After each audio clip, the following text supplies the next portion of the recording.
ഇന്നൊരു വെറൈറ്റി കേക്കിൻ്റെ റെസിപ്പി ആയാലോ. ഇത് ഞാനൊരു വീഡിയോ കണ്ടിട്ട് ചെയ്യുന്ന ഒരു റെസിപ്പിയാണ് കേട്ടോ. ലാവ കേക്ക് എന്നാണ് ഇതിൻ്റെ പേര്. ഇത് ഉണ്ടാക്കി വരുമ്പോൾ എന്തായി വരുമെന്ന് എനിക്കറിയില്ല. അപ്പം ഞാനൊരു ബൗളിലേക്ക് ഒരു നല്ല ചൂടുള്ള പാലൊഴിച്ചു കൊടുത്തു. ഒരു മീഡിയം സൈസ് ചൂടുള്ള പാലൊഴിച്ചു കൊടുത്തു. അതിലേക്ക് ഒരു 1/4 കപ്പ് ബട്ടർ ഒഴിച്ചു കൊടുത്തു. മെൽറ്റാക്കിയ ബട്ടറാണ് കേട്ടോ. അതൊഴിച്ചു കൊടുത്തിട്ട് പിന്നീട് അതിലേക്ക് ആവശ്യത്തിന് പഞ്ചസാരയും കൂടി ചേർത്ത് കൊടുത്തിട്ടുണ്ട്. പിന്നെ ഒരു ഇത്തിരി വിനാഗിരിയും കൂടെ, 1 ടീസ്പൂൺ വിനാഗിരിയും കൂടെ ചേർത്തിട്ട് നന്നായിട്ടൊന്ന് ഇളക്കി യോജിപ്പിക്കുക കേട്ടോ. എന്നിട്ട് അതിലേക്ക് 1 കപ്പ് മൈദപ്പൊടി ഇട്ട് കൊടുക്കാം. പിന്നെ ഒരു 1/4 കപ്പ് നമ്മുടെ കൊക്കോ പൗഡർ ഉണ്ടല്ലോ, അതും കൂടെ ഇട്ട് കൊടുക്കാം. ഈ ഒരു വീഡിയോ ഫ്ലോപ്പായാലും ശരിയായാലും ഒക്കെ ഞാനിടും കേട്ടോ. പിന്നെ ഒരു 1/4 teaspoon baking soda, 1 teaspoon baking പൗഡറും കൂടി ഇട്ട് കൊടുത്തിട്ട് ഒരു പിഞ്ച് ഉപ്പും കൂടി ഇതിൽ ചേർത്ത് കൊടുക്കുക. എന്നിട്ട് നന്നായിട്ടൊന്ന് കൂടുതലായിട്ട് ഇളക്കി യോജിപ്പിക്കണം. കൂടുതലായിട്ട് നമ്മൾ സാധാരണ കേക്ക് ഉണ്ടാക്കുന്നത് മാതിരി ഉണ്ടാക്കിയെടുക്കേണ്ട. നമ്മൾ ഈ ഉണ്ണിയപ്പം ചട്ടിയിലിട്ടാണ് കേട്ടോ ഇത് ഉണ്ടാക്കുന്നത്. അപ്പം നമുക്ക് നോക്കാം ഇത് ശരിയാവോ ഇല്ലേന്ന്. അപ്പോൾ ഈ ഒരു കൺസിസ്റ്റൻസിയിൽ വേണം ബാറ്റർ ഉണ്ടാവാനായിട്ട് കേട്ടോ.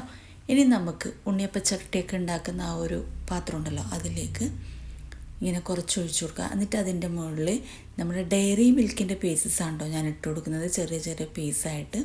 ഞാൻ കണ്ട വീഡിയോയിൽ ഇതിങ്ങനെ മുറിച്ചെടുക്കുന്ന സമയത്ത് ഇങ്ങനെ ലാവയൊക്കെ പൊട്ടിച്ച് ഒഴുകി വരുന്ന പോലെ കണ്ടു. ഞങ്ങളത് അങ്ങനെ ആവോ ഇല്ലയെന്നറിയില്ല, എന്നാലും ഒന്ന് നോക്കാം.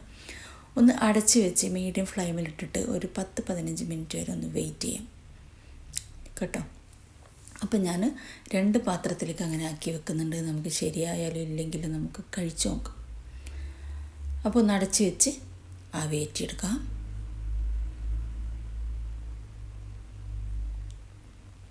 ക്ഷമയോടെ കാത്തിരുന്നതിന് ശേഷം തുറന്നു നോക്കുന്നുണ്ട്. നമ്മുടെ കേക്കൊക്കെ ഓക്കെയാണ്.